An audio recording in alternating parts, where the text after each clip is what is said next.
morning I awoke. Bella ciao, bella ciao, bella ciao, ciao, ciao. One morning I awoke to see the invader. Oh partigiano, take me away.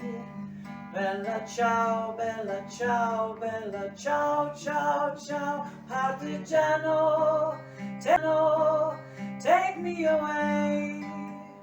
I feel like I will die. Benvenuti ad Ancona, l'Ancondonica, il gomito sul mare. Oggi andremo alla scoperta di uno dei suoi monumenti più importanti, il Lazzaretto o la Mole Vanvitelliana. In realtà il Lazzaretto, la Mole Vanvitelliana che vediamo oggi, è quello costruito all'inizio del Settecento. Era stato preceduto da altre due costruzioni nel 1500. Andiamo, seguitemi!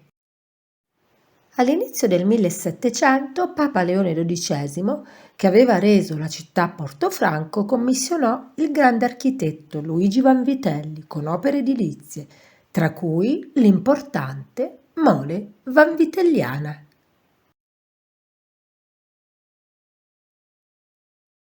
Il lazzaretto, oltre ad avere funzione sanitaria, ebbe anche funzione militare. Era una fortezza pentagonale all'interno del porto stesso, con mura di cinta, camminamenti di ronda, 8 cannoniere radenti a pelo d'acqua, provvisto anche di torrette di guardia. Sempre con funzione di difesa, Vanvitelli aveva anche progettato lo sperone con rivellino sul mare. Ma la funzione principale restava quella sanitaria. Anche la sua architettura ce lo dimostra. Dopo aver progettato ed edificato un'isola artificiale, Vanvitelli vi innalzò il lazzaretto, 600 metri di perimetro, distante 60 metri dalla terraferma, alla quale era collegato tramite 2 ponti con annesse porte. Le porte piccole, lato mare, permettevano lo scarico di uomini e merci direttamente all'interno del lazzaretto, senza che nessuno entrasse e contaminasse il porto e la città. Era completamente autosufficiente, vi era un sistema di canali per raccogliere l'acqua piovana in una cisterna per l'approvvigionamento idrico dei malati, mentre le acque contaminate si scaricavano direttamente in mare. Dove c'era la cisterna venne poi costruito il tempio dedicato a San Rocco.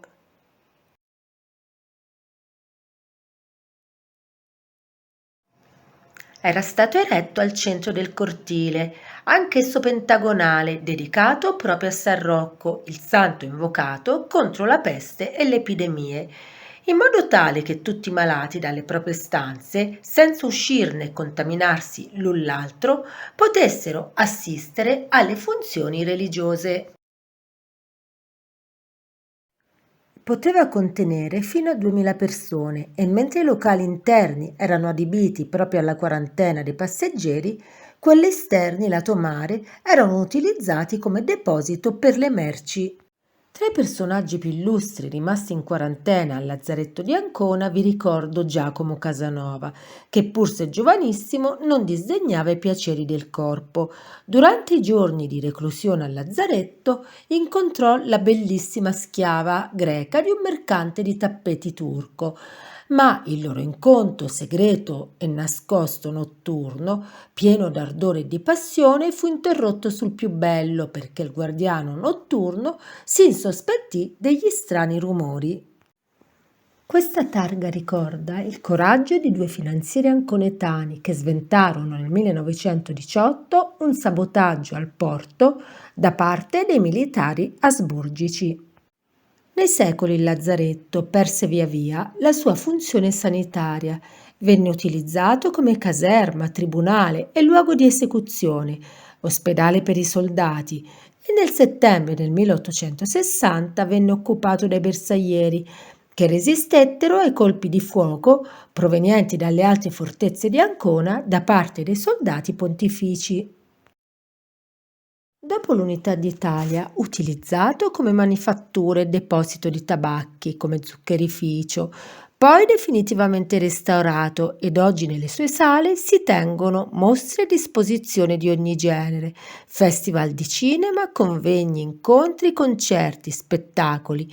In estate si utilizza anche il suo suggestivo cortile.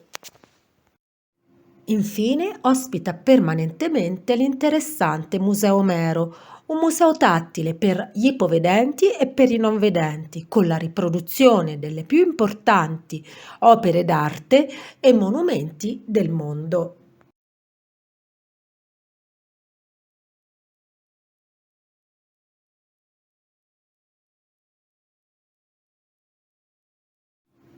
E dal Lazzaretto e dal porto di Ancona vi saluto e vi do appuntamento al prossimo video su Posti e Pasti TV. Grazie a tutti, arrivederci!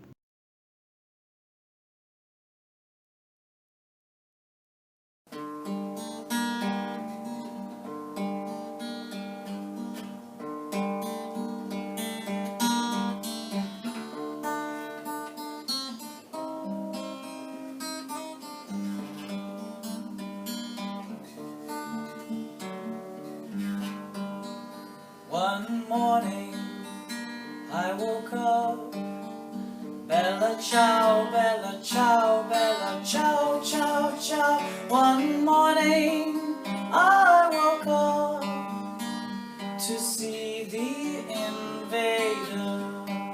Oh partigiano, take me away. Bella ciao, bella ciao, bella ciao, ciao, ciao. Partigiano, take me away. I feel that I will die, and if I die as partigiano, bella ciao, bella ciao, bella ciao, ciao, ciao. And if I die as partigiano, you must bury me, so bury me upon the mountain. Bella ciao, bella ciao, bella ciao, ciao, ciao. So bury me upon the mountain in the shade of a beautiful flower, and all the people passing by. Bella ciao, bella ciao, bella ciao, ciao, ciao. And all the people passing by will say, what a wonderful flower. And this beautiful flower of partigiano. Bella ciao, bella ciao, bella ciao, ciao, ciao. This beautiful flower of partigiano died for our freedom. And this flower of partigiano died for our freedom. And this flower